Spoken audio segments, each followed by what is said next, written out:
There are songs that never fade.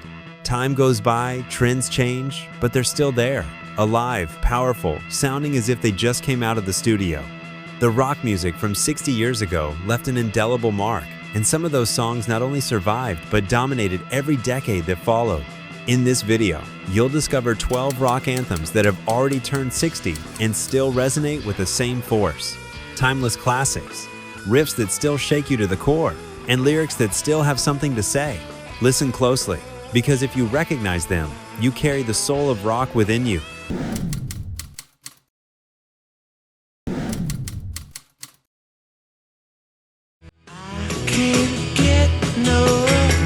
The riff was born in Keith Richards' head at midnight.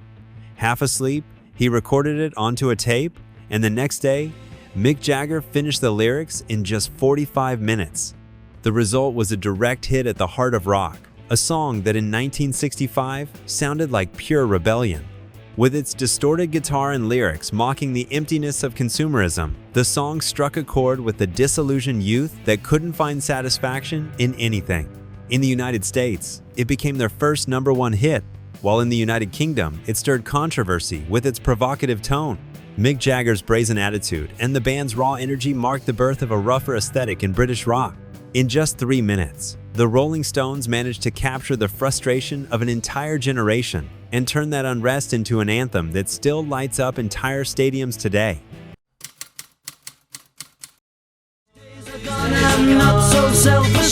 Primarily written by John Lennon, this song was recorded in April 1965 and released as the title track for both the album and the film of the same name. Although it sounds like a simple pop tune on the surface, Lennon later admitted that he wrote it as a genuine cry for help, overwhelmed by fame and the fast-paced life they were living. The track was recorded in just 4 takes, capturing a musical freshness mixed with a deeper emotional weight than was usual for the band. Help reached #1 in both the United Kingdom and the United States and marked a transition in the Beatles' sound toward more introspective lyrics. It was also one of the last songs where you could still hear the essence of their earlier pop phase before they ventured into more experimental territory. Lennon's sincere vocals, combined with the band's energetic performance, made it clear that rock could be vulnerable without losing its power. Once upon a time, you dressed so fine. Dylan walked into the studio with 6 pages of lyrics written after a personal crisis. What was initially just a loose piece of writing turned into a song over 6 minutes long that broke every radio rule. With Al Kooper's Hammond organ setting the rhythm and a drum beat pushing forward like a freight train, Dylan sang with fury about the downfall of someone who once had it all. The tone was accusatory, almost sarcastic, and unlike anything anyone had heard before. Landing at #2 on the Billboard Hot 100, it became a musical and lyrical revolution. No one had ever taken social criticism and personal introspection to that level within rock. This track didn't just define Dylan's path, it expanded the boundaries of the genre. From that point on, rock wasn't just about melody, it became a platform for expression, and that changed everything. It's not unusual to be loved by anyone. It was his first major hit and also his most explosive. At just 24 years old, Tom Jones burst onto the scene with a powerful voice, electric attitude, and a song that sounded like nothing else topping the charts at the time. It's Not Unusual was originally recorded as a demo, but his intense vocal performance convinced the producer that no one else should sing it. The bright horn arrangement and irresistible rhythm did the rest. The track hit #1 in the United Kingdom and cracked the top 10 in the United States, launching Jones into an unstoppable international career. His television performances with dynamic dance moves and flashy outfits turned the song into an instant icon. The overwhelming energy he projected broke through the stiffness of other singers of the era. And if you thought that was surprising, wait until you hear how silence turned into a massive roar in the next story.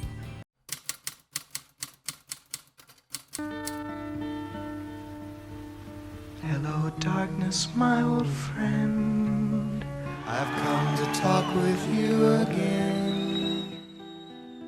Originally released as an acoustic ballad with little impact, months later, producer Tom Wilson reworked the song without informing the duo, adding electric guitars, bass, and drums.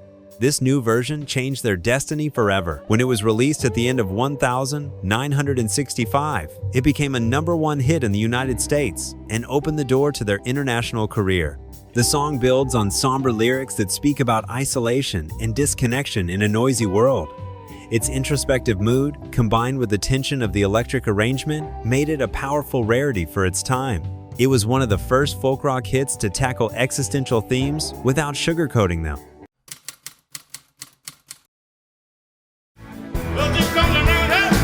Three chords and a defiant attitude were all it took to turn it into one of the most covered songs in rock history.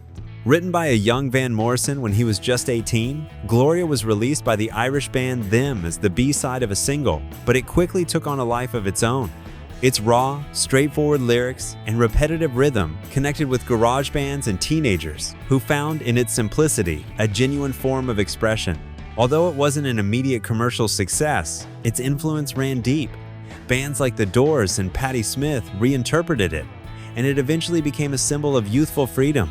The way Van Morrison spat out the phrases gave it an almost wild edge, setting it apart from the more polished rock that was beginning to emerge.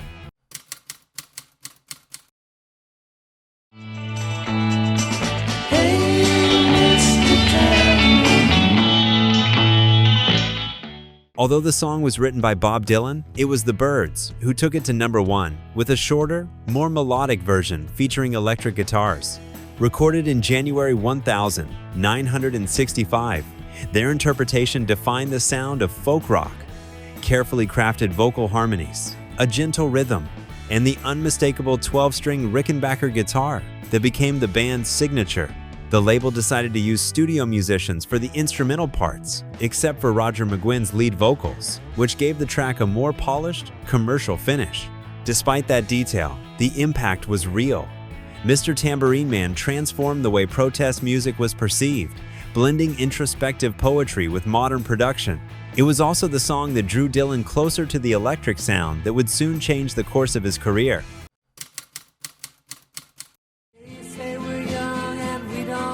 Producer Phil Spector turned down the chance to produce this song, so Sonny Bono decided to do it himself. Written in just 20 minutes, it was recorded with session musicians from the California scene and released in July 1965. The chemistry between Sonny and Cher's voices, combined with a smooth, melodic arrangement, turned I Got You Babe into an instant phenomenon. It reached #1 in both the United States and the United Kingdom, becoming the calling card for a duo that would define the sound and style of the mid-60s. The song was recorded in a single vocal take, and that was all it needed. Its simplicity was its strength, a youthful declaration of love that resonated with an entire generation. Their bohemian style, paired with their television appearances, turned them into pop icons. This track sealed that image with its warm, unpretentious harmony. And if it sounds familiar, it's no coincidence. It has been featured in movies, television shows, and commercials for decades. If you've already recognized several of these songs, drop your list in the comments. But be warned, there's still a classic coming up that didn't just break the molded, screamed against the system and redefined the rules. Can you guess which one it is?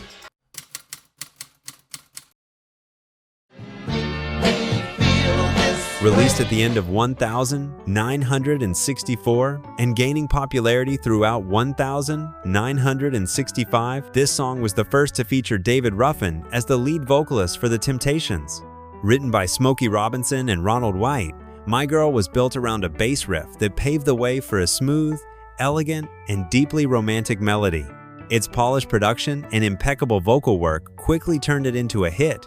It topped the Billboard Hot 100 and solidified the group's place as a cornerstone of the Motown sound.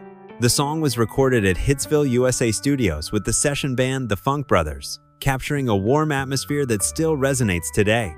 It became The Temptations' definitive calling card, showing they could blend classic harmonies with a polished, streetwise energy.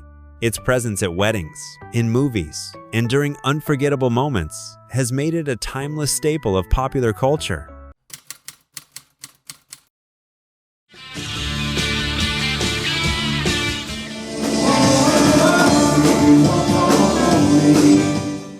After Eric Clapton's departure, the Yardbirds took a gamble on a new guitarist, Jeff Beck. With him, they recorded Heart Full of Soul, one of the first British rock songs to prominently use fuzz-style distortion. Originally, the band aimed to mimic the sound of a sitar, but they ended up creating an exotic tone with a processed electric guitar, something completely new in 1965. The result was a dark track with an Eastern flavor that broke away from conventional rock. The song was an immediate success in the United Kingdom and broke into the top 10 in the United States. Keith Relf's anguished vocals in the hypnotic rhythm section made it one of the most experimental pieces of its time. It laid the groundwork for psychedelic rock and proved that the guitar could sound like nothing anyone had heard before. Unlike many other bands, the Yardbirds treated the studio like a laboratory.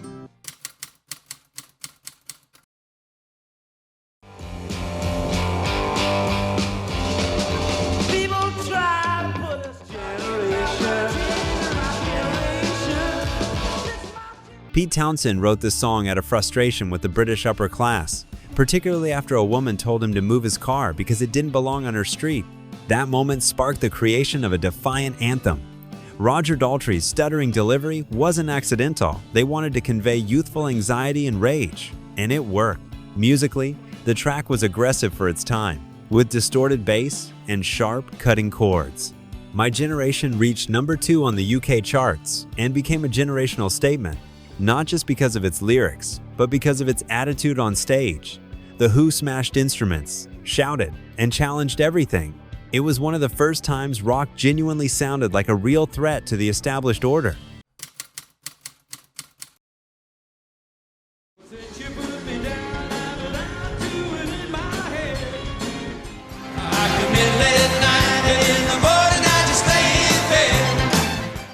This was the Beach Boys' first #1 hit in the United States, and the first single to feature Al Jardine as the lead vocalist.